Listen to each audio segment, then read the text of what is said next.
I was one of 3 women in engineering classes of 24 to 40 men. Wow. And so when I'd go back and complain to my father that I felt it was unfair, he would say, we grew up in countries that are led by minorities, so go out and lead.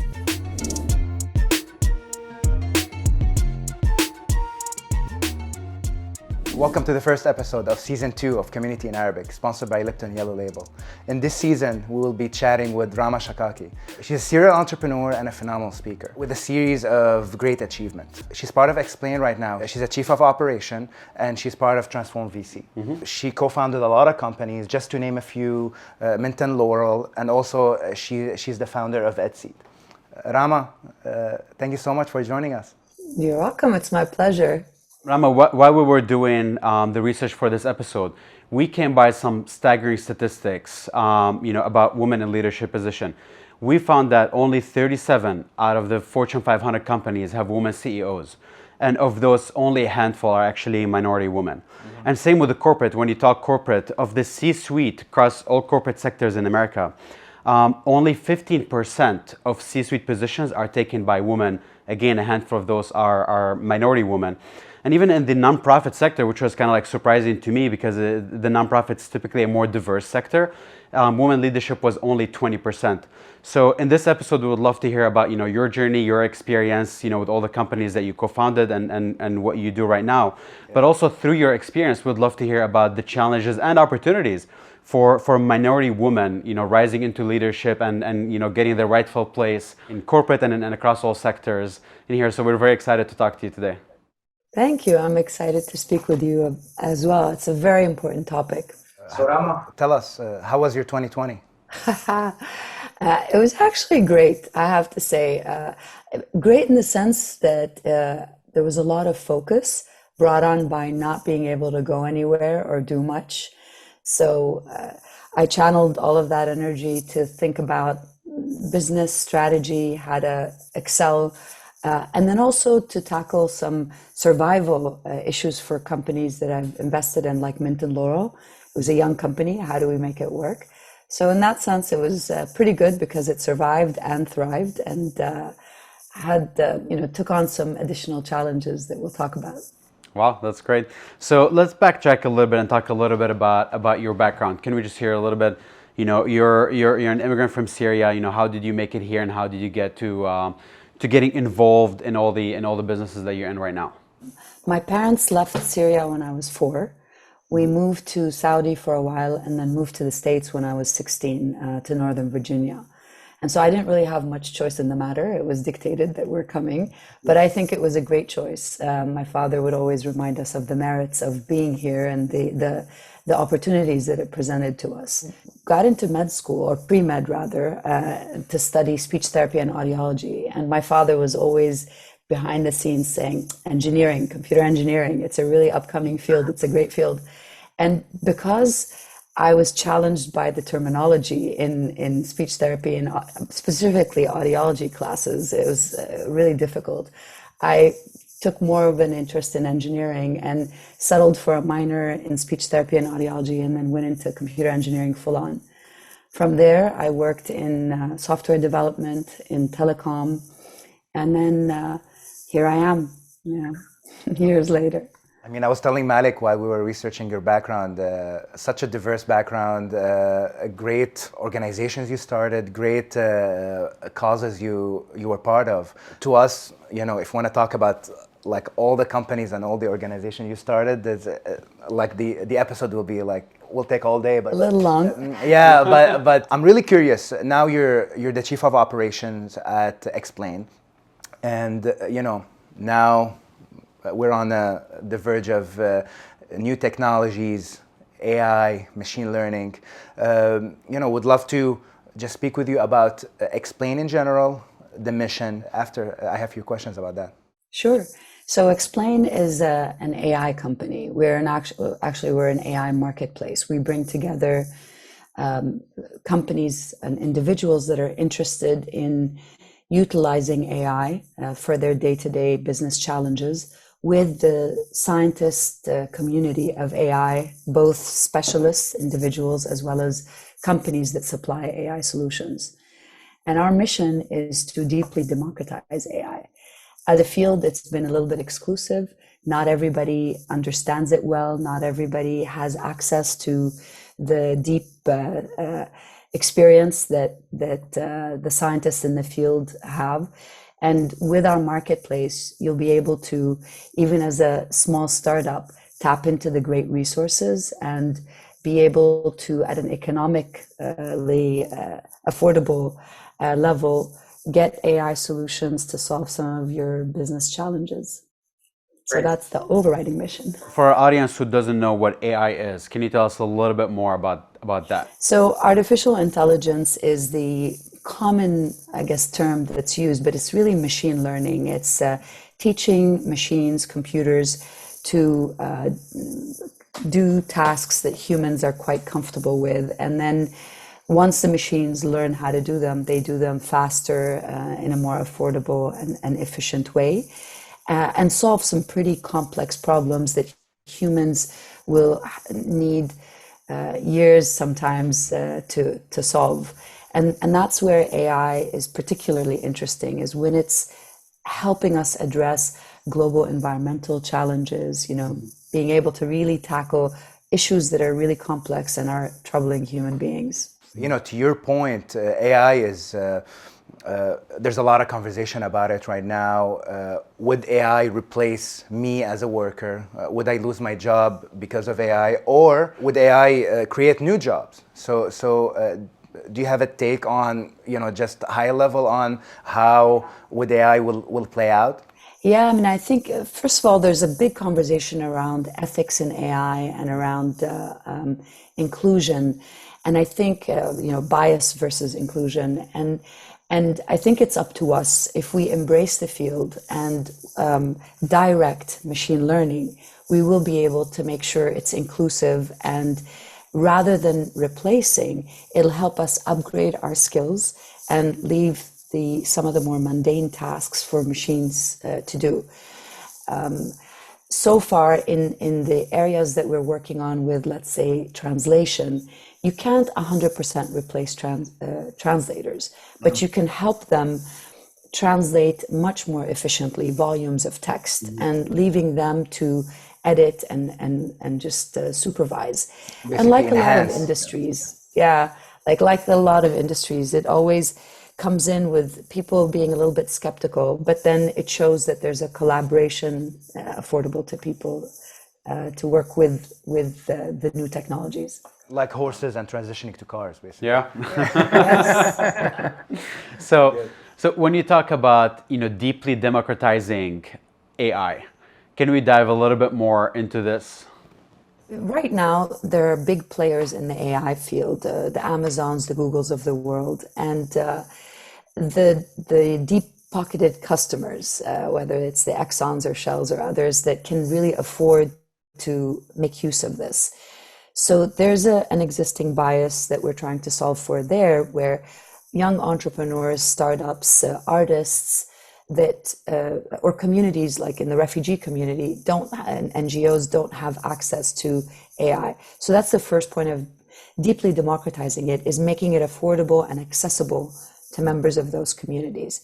Right. The second is, we all are consumers of social media. We all volunteer our data to Facebook and all of the other social media networks, and don't get a return on our investment. We're spending hours there volunteering content.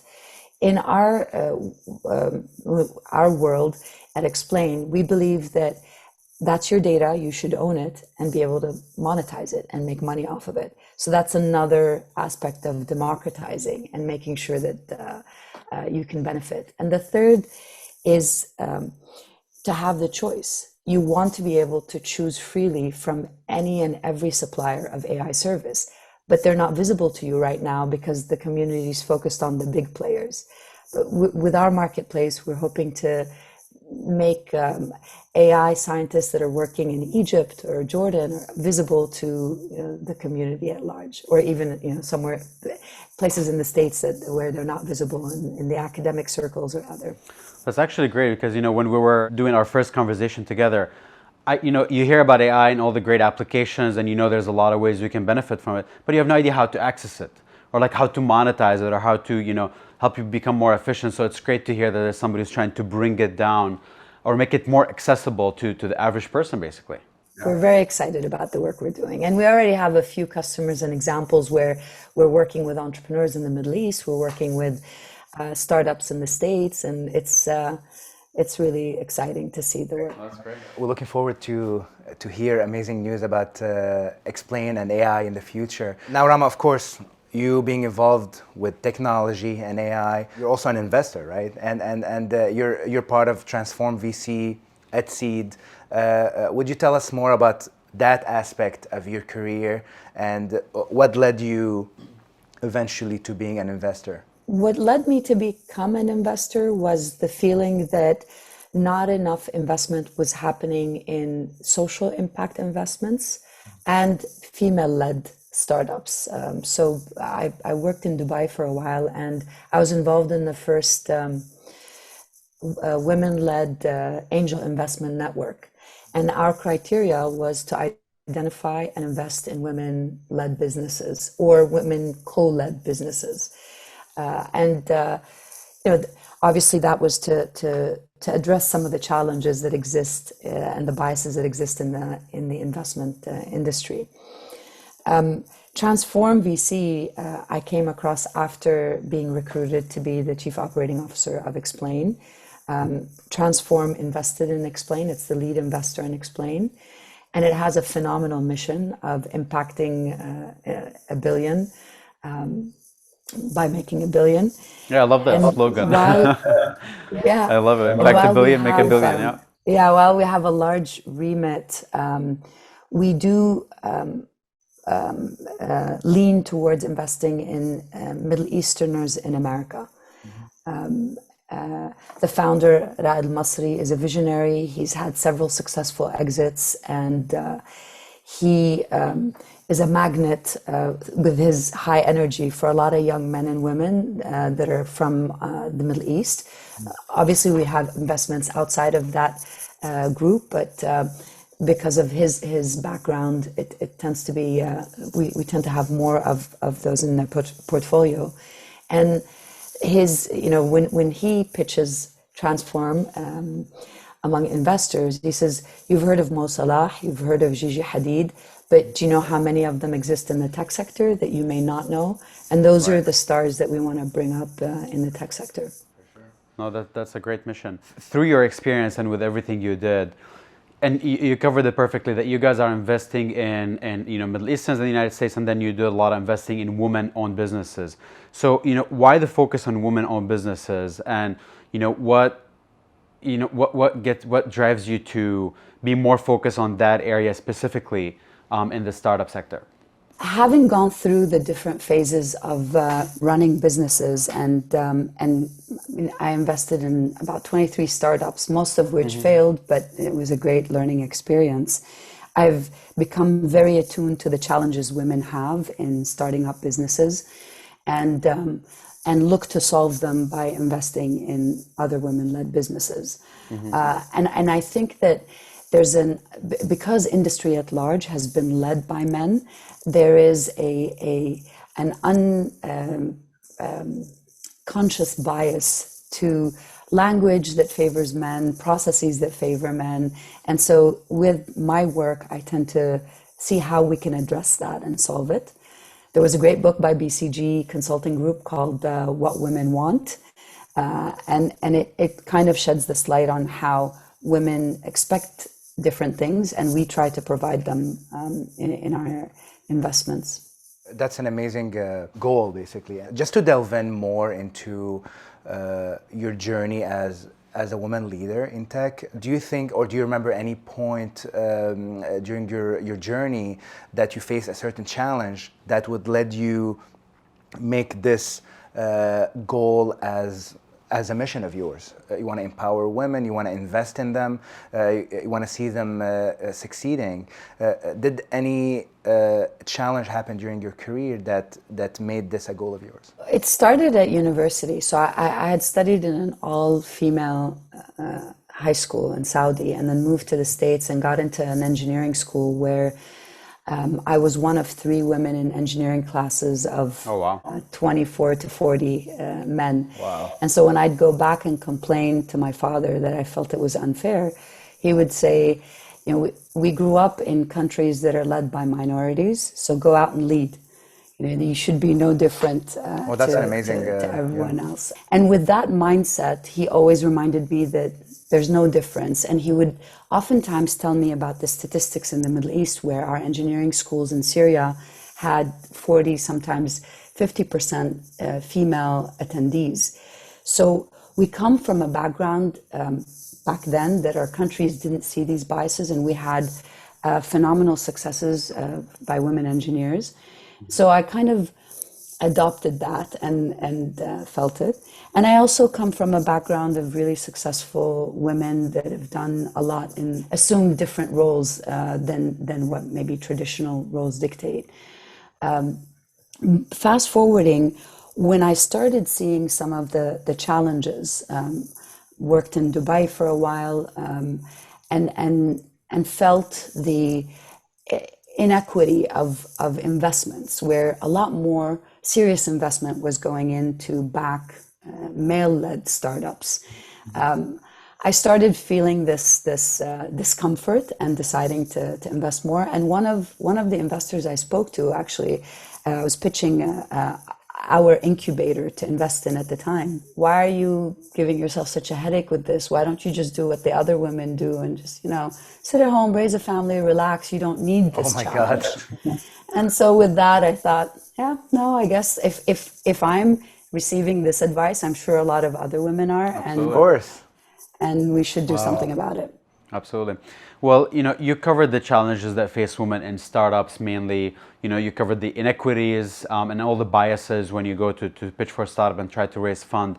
Do you see these challenges to be kind of like similar, the same inequities and biases in the corporate world as well? And what are the main challenges that, you know, young women face when they try to make their way in the corporate world? While these challenges are out there across the world, there are differences between the challenges faced by women of Middle Eastern background and in the Middle East and or here, and of the rest. And I take that into account. Our communities and culture remain a little bit harsh on women, with a lot of expectations being on women raising the family, women leading, women taking care of the extended family. So those things need to be accounted for. And I oftentimes advise women to be very selective on when in their lifetime are they focused on the startup. Can they afford to do that when they have young kids at home, or if they don't have the support system that they need? At large, the industry has a bias, sometimes conscious, sometimes unconscious, because it was traditionally led by men. So women are catching up, and there aren't enough examples or role models. And you know, there are the challenges, the social challenges that women are still the ones taking care of kids or raising them. But mostly it's role modelship. And there are great organizations out there like Lean In, that was set up by Sheryl Sandberg. And I'm hoping to see more organizations that are led by Arab women that can help them see role models from their own background. But there are ones that already exist, like Arab Women in Computing is a great example of an organization that helps address some of these issues and provides opportunity, shows women how to scale the career path and go up to chief scientist where available for them. And you know, in your experience, what do you think the traits that an immigrant should have to be able to excel in the workplace in the US? Number one is gumption, is the will and knowing the knowledge that you can make it and there are no barriers. So removing those barriers. Number two, and I say this very carefully, is not to always listen to your parents' advice, because oftentimes the parents are pushing their kids to be either doctors or engineers or stay at home, you know, focus on your family. And there are a lot of women with incredible talent, and men as well. Men feel the same thing, but with incredible talent that is never pursued because of families saying, "Come on, this is too difficult. Don't pursue these challenging paths." And then I think the other part is being open to educating yourself on minority opportunities. That's a path that we don't know about when we're immigrants. We don't know that there are special avenues for minorities to take advantage of loans or investments. So yeah, I think that's it. And last but not least is network. Find yourselves networks of people that you can be inspired by, people who can support you in the industries that you're in. I think that's very important. Yeah. Oh, that's a great advice. When you talk about all the challenges and the traits of what it takes, it only makes me think about all the opportunities that lie ahead of us. Lie ahead of us as immigrants that are coming here and trying to embrace new society and get into the corporate world, and also for women immigrants. As the world becomes more open, more equitable, and more aware of the biases, and try to open up and have more opportunity for inclusion. It's such an amazing time for driven, dedicated women to go out there and do the best out of it and work their way up. So, I just would love to hear your take about, if you were in that position right now, what are little things that you think people should do, or especially young women should do to work their way up and rise into leadership in their corporate world? I think one is to remove this idea that capital is a challenge. There's plenty of money out there and it's waiting to be had. Second is learn to communicate effectively. Work on yourself. You could have the best ideas, but if you can't communicate them effectively, then they're not gonna see the light of day. And then third, those networks that you can tap into that are readily available, that can take you from one level to another. These incubators that are out there to nurture ideas are abundant, and they're looking for unique and raw talent. And then last but not least, start with your immediate community. Be very persistent about pitching your ideas in your community and make them happen, or get the criticism from your immediate network to kind of push those barriers and get out of the network. Well, that's a great advice. Yeah, it is. So to you, coming from the Middle East to the US, going through the educational system here and succeeding in your career, what do you advise young girls and young women coming from the Middle East, immigrating to North America and looking for a better future, for great opportunities? What is your advice to them? I think they have a bigger challenge than I had back when I went to school. With social media, there's this temptation to become a superstar and become an influencer. And I see a lot of young ladies opting to take that path, which seems a little bit easier, but it really is more challenging as they move forward. A, because it puts them in the public eye maybe sooner than they're ready for. B, because these influencers are very quickly being replaced by AI influencers, so they'll be phased out of their jobs fairly quickly. And C, there's a lot more depth and opportunities out there for sustainable income and sustainable careers. I would advise women to look at data science as a career option.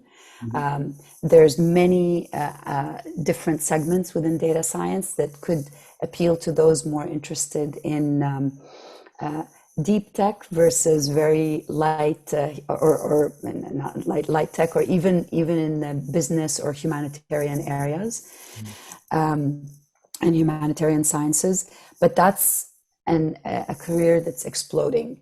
So I would definitely advise women to look into that and not be intimidated by the fact that it's more dominant by males or other cultures. I would also advise them to really reflect on their talent. A lot of immigrants come here from educational systems that were rote learning, where we were told, this is what you do, this is what you study. Exactly. And you have an opportunity in the States, especially in the first 2 years of your education, to explore and take very different options, classes that are options. So really explore your talent if you feel like you're inclined to music or environmental sciences or movie production. There's so much interest and curiosity about the Middle East now in media that you can come out with amazing films if you're talented in that sense.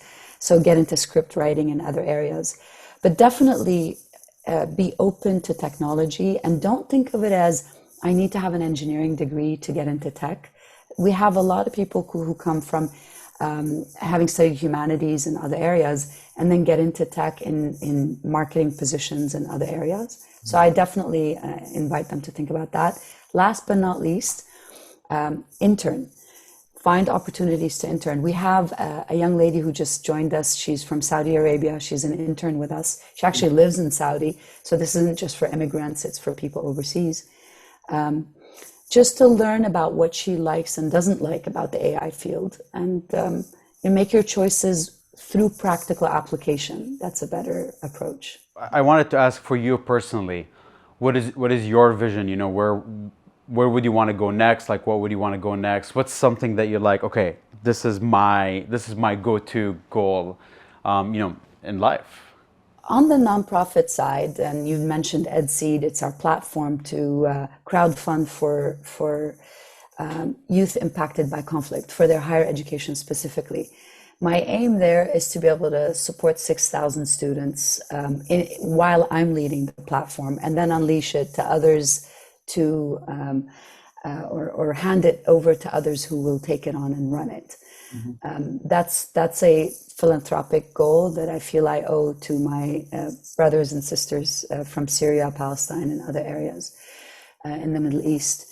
From a business perspective, we're just starting the journey of XPlane, and hopefully in a couple of years we'll talk and we'll be giving a run for the money of any company that's looking to establish an AI marketplace. And hopefully, specifically, my goal is making that marketplace accessible to young men and women who are Syrian in the Middle East, or not Syrian, in the Middle East, who are perceived as, these are people on the fringes today of AI.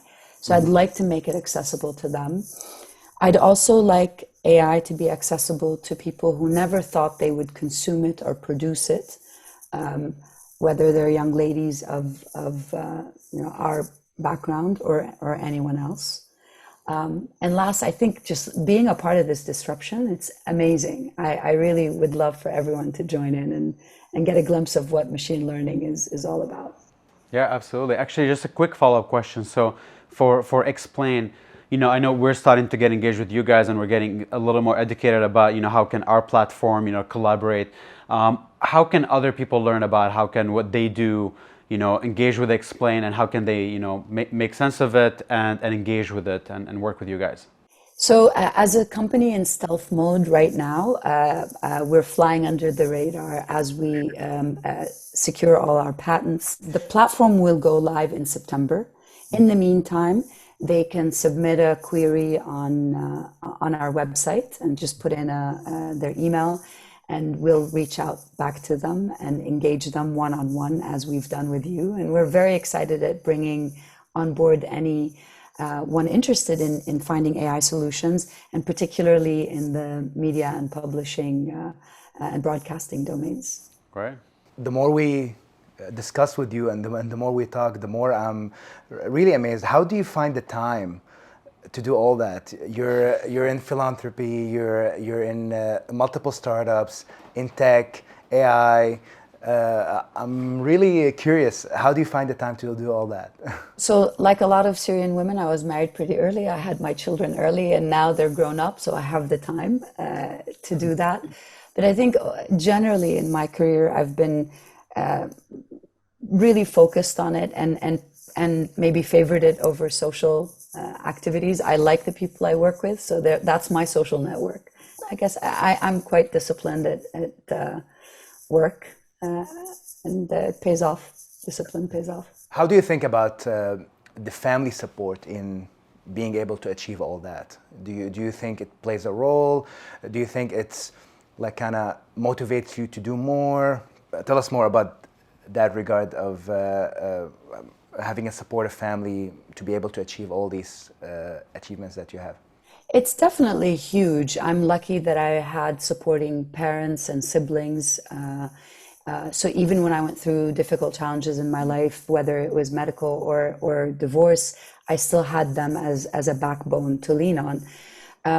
But I would also say that you have to have the internal drive in spite having the support. Of course. Mm-hmm. And balance the two. And if you can't find the support from your immediate community, then look at other communities for support. So there's been times where even my family didn't understand what I was getting into with social entrepreneurship and social impact. So I had to find my tribe, or even make my tribe in that sense, and started hosting events and attracting people that were like-minded. That's great. Wow. Yeah. Right. Well, it's a question that we always like to close with, which is, how can our community be supportive of what you do, and especially of EdSeed?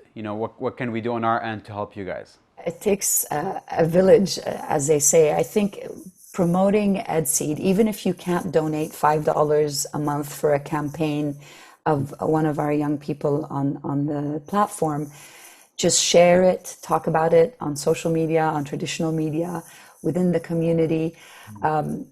Collaborate on just sponsoring one campaign. We've been so fortunate now, the community is embracing it, but the more you do that, the better. And at the end of the day, think about it this way: by helping each young man or woman who's a refugee today get a higher education degree, they can take their entire family out of that, poverty, economic space. And so, please spread the word as you're doing, and thank you so much for doing it. Yeah, absolutely. You're really elevating an entire family, not just a single person, by doing that. And, love this mission. We'll do everything we can to support, for sure. And we'll rally up our community to be in support of you guys. Wonderful. Thank you so much. Thank you so much, Rama. It was such a pleasure having this conversation with you, and hopefully we'll have further conversation in the future. Hopefully next time in person. Yes. We're looking forward to it. All right, Rama, thank you so much. Thank you.